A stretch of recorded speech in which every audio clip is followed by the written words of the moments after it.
Hi hello viewers, welcome to social post. మీ అందరికీ కూడా నమస్కారం.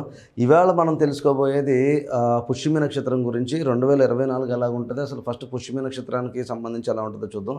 సో 2024కి సంబంధించి ట్రాన్సిట్లో రాహుకేతులు ఈ వచ్చే సంవత్సరం అంతా కూడా ఉంటున్నారు. ఆల్రెడీ మొన్న అక్టోబర్ నుంచి స్టార్ట్ అయ్యారు. అక్టోబర్ 31వ తారీఖు నుంచి మీకు ఆల్మోస్ట్ 2025 దాకా కూడా ఇదే ట్రాన్సిట్ ఉంటుంది రాహుకేతువులు.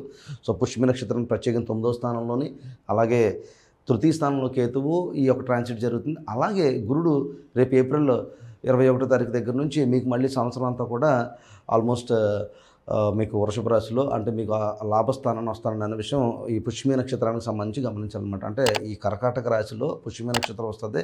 ఈ నక్షత్రానికి అధిపతి శని అవుతాడు.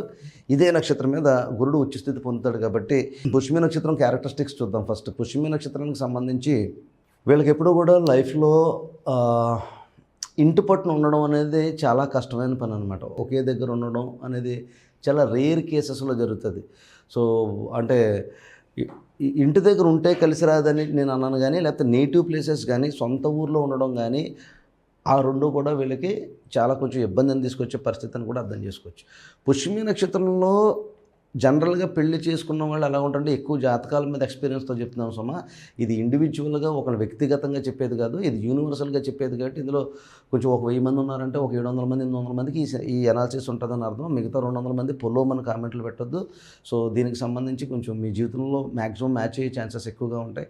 సో సప్తమంది వివాహానికి వచ్చేటప్పటికి ఏంటంటే ఒక్కొక్కసారి పెళ్ళి ఎందుకు చేసుకున్నారా బాబు అనే ఒక విషయం, లేదంటే కనుక పెళ్ళికి ముందు ఒక జీవితం, పెళ్ళి తర్వాత ఒక జీవితం, ఈ రెండు బ్యాలెన్స్డ్గా ఉంటాయి పుష్యమి నక్షత్రానికి. అలాగే పుష్యమి నక్షత్రానికి ఇందాక మనం చెప్పుకున్నది ఏంటంటే వీళ్ళకి వృత్తి విషయానికి వచ్చినప్పటికీ, కెరియర్ పరంగా వచ్చినప్పుడు వీళ్ళు ఎంతసేపు కూడా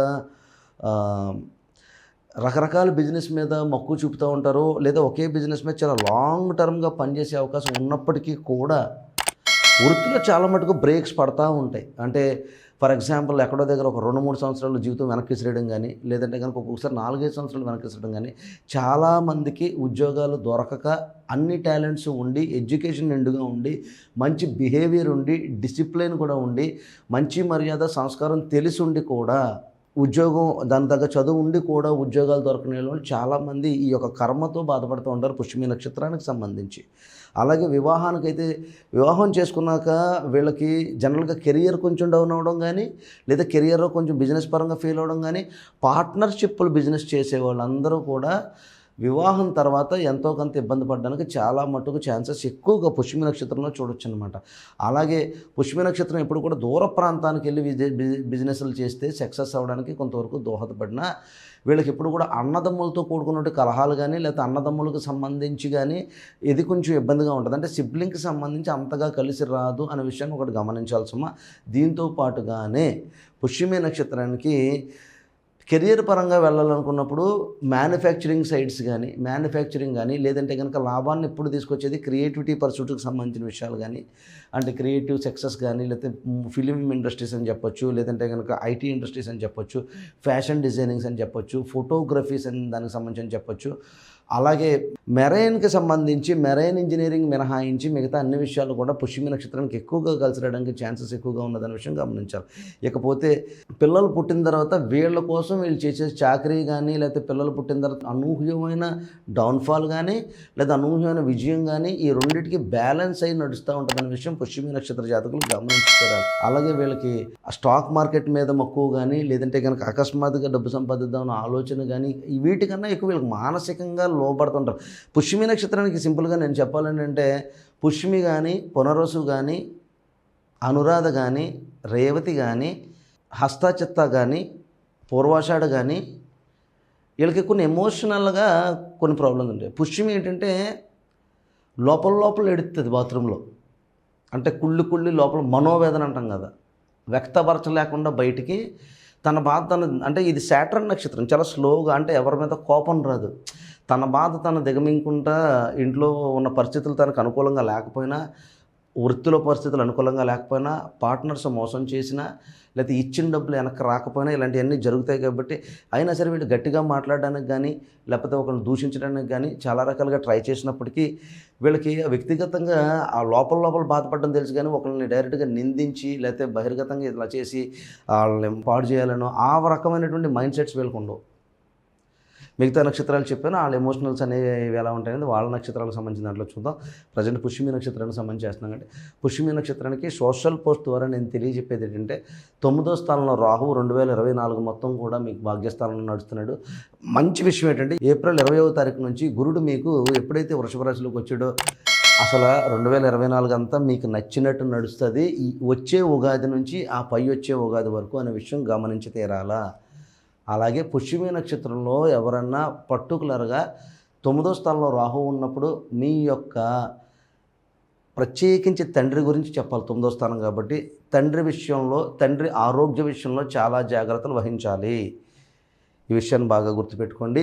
ఒకవేళ తమ్ముళ్ళు కానీ, అన్నదమ్ముళ్ళు కానీ, లేకపోతే బిజినెస్కి సంబంధించి ఏదైనా ఉంటే కానీ, పర్టికులర్గా బ్యాంక్ రిలేటెడ్ లోన్స్ కానీ ఇలాంటి ఏదైనా ఉంటే ఎంత త్వరగా తీర్చుకుంటారో దానికి ఒక ఫినాన్షియల్ మేనేజ్మెంట్ని, లేకపోతే ఫినాన్షియల్గా ఒక ఈ టైంకి కట్టాలన్న టైప్లో ఒక ఫినాన్షియల్ డిసిప్లిన్ అనేది అలవర్చుకోవడం చాలా మంచి విషయం అని చెప్తున్నాను. 9వ స్థానంలో రాహు ఉన్నాడు. ఎవరైనా విదేశీ యానానికి సంబంధించి 2024లో ఆల్మోస్ట్ మన అక్టోబర్ నుంచి కూడా పుష్యమి నక్షత్రంలో ఎవరైనా బయటకు వెళ్దామని ప్రయత్నించే వాళ్ళు ఎవరైనా ఉంటే ఖచ్చితంగా ఇది వెరీ వెరీ మ్యాసివ్ సక్సెస్ తీసుకురావడానికి మీకు దోహదపడినప్పటికీ కూడా మీ యొక్క తండ్రి గారి ఆరోగ్యాన్ని చాలా జాగ్రత్తగా చూసుకోవాల్సినటువంటి ఈ సమయం కూడా ఈ రాబోయే 18 నెలలు. ఇక మీకు వండర్ఫుల్ లైఫ్ ఎప్పుడు వస్తుందంటే మీకు ఏప్రిల్ 20 నుంచి 2025 ఏప్రిల్ వరకు కూడా చాలా వండర్ఫుల్ లైఫ్ అనేది రాబోతుంది. గురుడు మీకు చక్కగా 11వ స్థానంలోకి వస్తున్నాడు. తర్వాత దాంతోపాటు గురుడు కూడా 3య స్థానాన్ని మీద దృష్టి పెడుతున్నాడు కాబట్టి మీ ఓన్ ఎఫర్ట్స్ కానీ, మీ ఐడియాస్ కానీ, లేకపోతే మీ స్కిల్ సెట్స్కి సంబంధించి మీకు పేరు ప్రఖ్యాతలు రావడానికి ఎంతగానో అవకాశం ఉన్నది. ఈ విషయాన్ని గమనించి తీరాలా.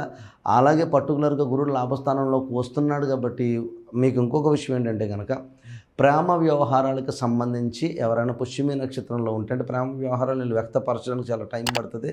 వీళ్ళు పునర్వసు ఒకటి పుష్యమి నక్షత్రంలో ఎలా ఉంటారంటే ఇంట్లో తల్లిదండ్రులు చెప్పిన సంబంధం చేసుకుంటేనే మంచిది, లేకపోతే వాళ్ళ పేరు పోకూడదనో, లేకపోతే వాళ్ళకి తల్లిదండ్రుల యొక్క గౌరవాన్ని దిగజార్చకుండా ఉండే ప్రయత్నం చేసుకోవచ్చు అన్న ఆలోచనలోకి వెళ్ళి పెళ్లి చేసుకుని అరేంజ్డ్ మ్యారేజ్ చేసుకుని జీవితాంతం ఏడిచే నక్షత్రాల్లో ఒక నక్షత్రం పుష్యమి నక్షత్రం.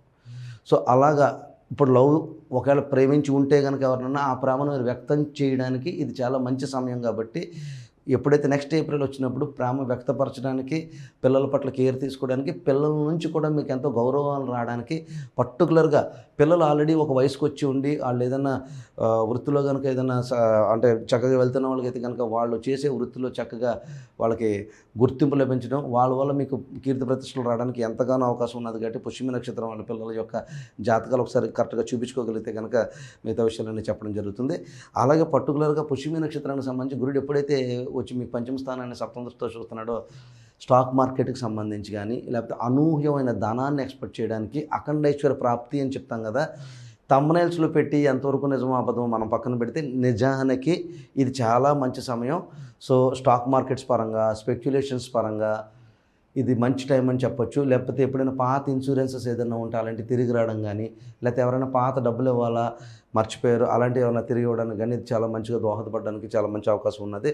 సో మీకు ఎవరికైనా ప్రత్యేకించి పర్సనల్ అనాలిసిస్ కావాలనుకుంటే కనుక మీ date of birth, time of birth, place of బర్త్కి కిందనున్న వాట్సాప్ నెంబర్కి పంపించి అపాయింట్మెంట్ తీసుకోండి. చక్కగా మీ యొక్క అంశచక్రాన్ని, నవాంశ చక్రాన్ని, దశాంశ చక్రాన్ని, వివాహానికి సంబంధించి సప్తమాంశ చక్రాన్ని చాలా క్లియర్గా చెప్పే ప్రయత్నం చేస్తాను. మరొక వీడియోతో మళ్ళీ కలుద్దాం. సోషల్ పోస్ట్ వీక్షించే ప్రేక్షకులందరికీ కూడా అడ్వాన్స్ నూతన సంవత్సర శుభాకాంక్షలు, ధన్యవాదాలు. ఉంటాను.